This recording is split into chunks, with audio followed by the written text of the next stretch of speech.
ভাঙড় বিস্ফোরণের মামলায় প্রাক্তন তৃণমূল বিধায়ক শওকত মোল্লাকে মূল অভিযুক্ত বলে উল্লেখ করে আদালতে চার্জশিট দিল এনআইএ।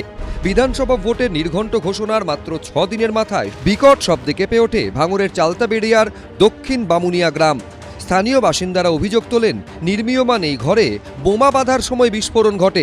এর পরের দিন সকালে উত্তর 24 পরগনার হাড়োয়ার রাস্তার ধার থেকে উদ্ধার হয় দেগঙ্গার গাংনিয়া এলাকার 178 নম্বর বুথের তৃণমূল সভাপতি মসিউর কাজীর ক্ষতবিক্ষত ও আংশিক ঝলসানো দেহ। এই মামলায় গত 4 জুন দিনভর শওকত মোল্লার খোঁজে চিরুনি তল্লাশি চালায় কেন্দ্রীয় তদন্তকারী সংস্থা।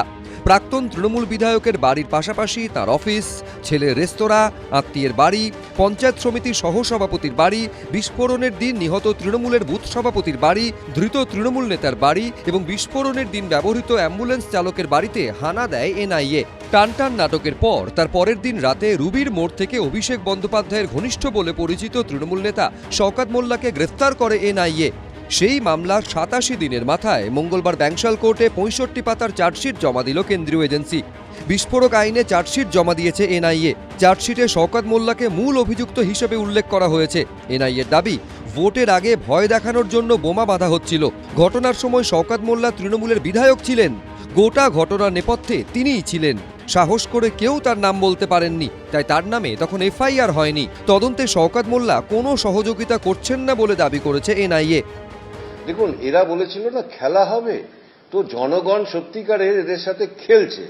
তো এটা চলবে, এখন কিছুদিন মনে হয় চলবে, কারণ জনগণ এবার খেলছে তৃণমূল নেতাদের সাথে। যাকে দিয়েছেন তিনি বুঝবেন, তার লয়াররা বুঝবেন। এটা যদি প্রতিহিংসার চার্জশিট হয় তাহলে সেটা কোর্টে প্রমাণ হয়ে যাবে। চার্জশিট মানেই কিন্তু তিনি অপরাধী নন। চার্জশিট অনেক সময় যেটা সাজানো চায় একটা গল্প লিখে জমা দিতে পারে, বাকিটা কোর্টে হবে। মঙ্গলবার শওকত মোল্লাকে আদালতে পেশ করার সময় ওঠে চোর স্লোগান।